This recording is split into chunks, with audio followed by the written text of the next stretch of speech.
करके इस तरह संकल्प करें, मेरे संन्यास का अंगभूत जो पहले विश्वदेव का पूजन, फिर देवादि अष्टविधि श्राद्ध तथा अंत में माता में श्राद्ध है, उसे आप लोगों की आज्ञा ले मैं पार्वण की विधि से संपन्न करूंगा।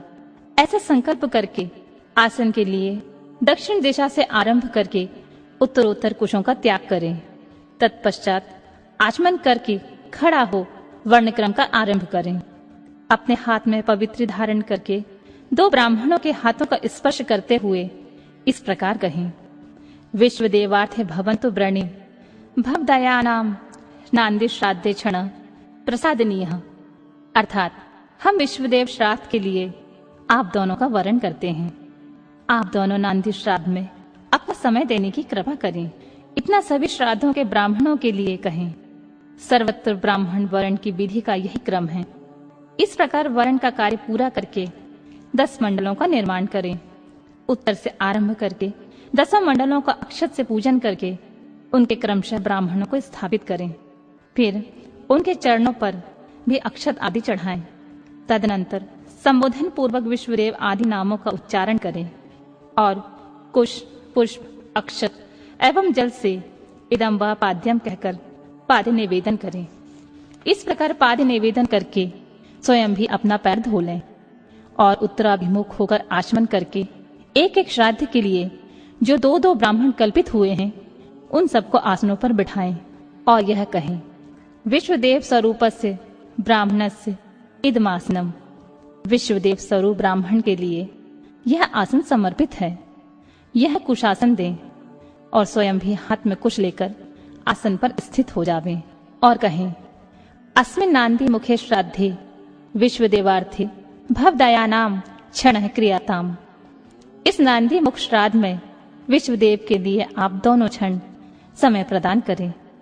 तदनंतर प्राप्तुत्याम भवन्तु, आप दोनों ग्रहण करें, ऐसा कहें। फिर दोनों श्रेष्ठ ब्राह्मण इस प्रकार उत्तर दें, प्राप्तियाव, हम दोनों ग्रहण करेंगे। इसके बाद यजमान और उस श्रेष्ठ ब्राह्मण से प्रार्थना करें, मेरे मनोरथ की पूर्ति हो, संकल्प की सिद्धि हो, इसके लिए आप अनुग्रह करें। तत्पश्चात पद्धति के अनुसार अर्घ दें, पूजन करें। शुद्ध केले के पत्ते आदि धोए हुए पात्रों के परिपक्व अन्न आदि भोज्य पदार्थों को परोसकर पृथक पृथक कुश बिछाकर और स्वयं वहां जल छिड़ककर प्रत्येक पात्र पर आदर पूर्वक दोनों हाथ लगाकर पृथ्वी ते पात्रम इत्यादि मंत्र का पाठ करें। वहां स्थित हुए देवता आदि का चतुर्थ पर्यंत उच्चारण करके अक्षत सहित जल ले स्वाहा बोलकर उनके लिए अन्य अर्पित करें और अंत में नमः आदि का वाक्य का उच्चारण करें। सर्वत्र माता आदि के लिए भी अन्य अर्पण की यही विधि है और अंत में इस प्रकार प्रार्थना करें, जिनके चरणार बिंदों के चिंतन एवं नाम जप से न्यूनता पूर्ण अथवा अधूरा कर्म भी पूरा हो जाता है, उन सामने सदाशिव उमा महेश्वर की मैं वंदना करता हूँ। इसका पाठ करके कहें, ब्राह्मणों, मेरे द्वारा किया हुआ यह नांदी मुख श्राद्ध यथोक्त रूप से परिपूर्ण हो, यह आप कहें। ऐसी प्रार्थना के साथ उन श्रेष्ठ ब्राह्मणों को प्रसन्न करके उनका आशीर्वाद लें और अपने हाथ में लिया हुआ जल छोड़ दें। फिर पृथ्वी पर दंड की भांति गिरकर प्रणाम करें और उठकर ब्राह्मणों से कहें, यह अन्न अमृत रूप हो। फिर उदार चेतता साधक हाथ जोड़कर अत्यंत प्रसन्नता पूर्वक प्रार्थना करें। श्री रुद्र सूक्त का चमका अध्याय सहित पाठ करें। पुरुष सूक्त भी विधिवत आवृत्ति करें। मन में भगवान सदाशिव का ध्यान करते हुए ईशान सर्व विद्या नाम इत्यादि 5 मंत्रों का जप करें। जब ब्राह्मण लोग भोजन कर चुके तब रुद्र सूक्त का पाठ समाप्त कर क्षमा प्रार्थना पूर्वक उन ब्राह्मणों को पुनः अमृतोपिधानमसि स्वाहा यह मंत्र पढ़कर उत्तरापोषण के लिए जल दें। तदनंतर हाथ पैर धो आचमन करके पिंडदान के स्थान पर जाएं। वहां पूर्वाभिमुख बैठकर मौन भाव से 3 बार प्राणायाम करें। इसके बाद मैं नांदी मुख श्राद्ध का अंगभूत पिंडदान करूंगा, ऐसा संकल्प करके दक्षिण से लेकर उत्तर की ओर 9 रेखाएं खींचें और उन रेखाओं पर क्रमशः 12-12 पूर्वाग्र कुश बिछाएं। फिर दक्षिण की ओर से देवता आदि के 5 स्थानों पर चुपचाप अक्षत और जल छोड़ें। पितृवर्ग के 3 स्थानों पर क्रमशः अक्षत जल छोड़कर नवे माता मतादि के स्थान पर मार्जन करें। तत्पश्चात अत्य पितरो माराय ध्वम कहकर देवादि के 5 स्थानों पर क्रमशः अक्षत जल छोड़ें। इस प्रकार अवनेजन दे 5 स्थानों पर प्रत्येक के लिए 3 पिंड दें। इसी तरह शेष स्थानों पर भी करें। अपने गुहा सूत्र में बताई हुई पद्धति के अनुसार सभी पिंड पृथक देने चाहिए। फिर पितरों के सारे गुण के लिए जल अक्षत अर्पित करें। तत्पश्चात अपने हृदय कमल में सदाशिव देव का ध्यान करें और पूर्वोक्त यत्पाद पद स्मरणात् इत्यादि श्लोकों का पुनः स्मरण करके ब्राह्मणों को नमस्कार पूर्वक यथाशक्ति दक्षिणा दें। फिर त्रुटियों के लिए क्षमा याचना करके देवता पितरों का विसर्जन करें। पिंडों का उत्सर्ग करके उन्हें गौयों को खाने के लिए दे दें अथवा जल में डाल दें। तत्पश्चात पुण्य वाचन करके 100 जनों के साथ भोजन करें। दूसरे दिन प्रातः काल उठकर शुद्ध बुद्धि वाला साधक उपवास पूर्वक व्रत रखे। कांख और उपस्थ के बालों को छोड़कर शेष सभी बाल मुड़वा लें, परंतु शिखा के साथ 8 बाल अवश्य बचा लें। फिर स्नान करके धुले हुए वस्त्र पहनकर शुद्ध हो 2 बार आचमन करके मौन हो विधिवत भस्म धारण करें।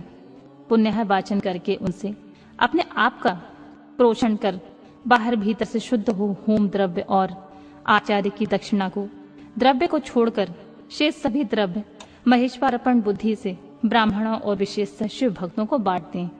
तदनंतर गुरु रूपधारी शिव के लिए वस्त्र आदि की दक्षिणा दें। पृथ्वी पर दंडवत प्रणाम करके डोरा कोपेन वस्त्र तथा दंड आदि जो धोकर पवित्र किए हैं उन्हें धारण करें। तदनंतर होम द्रव्य और समिधा आदि लेकर समुद्र या नदी के तट पर, पर्वत पर, शिवालय में, वन में अथवा गौशाला में किसी उत्तम स्थान का विचार करके वहां बैठ जाएं और आचमन करके पहले मानसिक जप करें। ओम नमो ब्राह्मणे इस मंत्र का 3 बार जाप करके अग्निमीलम पुरोहितम इस मंत्र का पाठ करें। इसके बाद अथ महाव्रतायाम अग्निवे देवानाम एतस्य समाग्रण्याम ओम त्वजे तो वायवस्थ अग्नः आयाति बीतीये तथा शम नो देवी रभीष्टिये इत्यादि का पाठ करें। इन सब का पाठ करने के पश्चात यथासंभव वेद पुराण आदि का 100 अध्याय करें।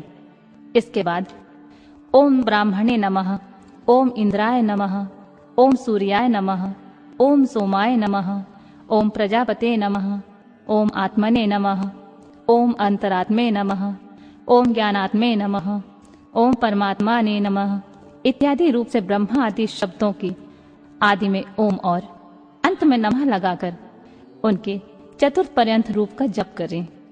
इसके बाद 3 मुट्ठी सत्तू लेकर प्रणव के उच्चारण पूर्वक 3 बार खाएं और प्रणव से ही 2 बार आचमन करके नाभि का स्पर्श करें।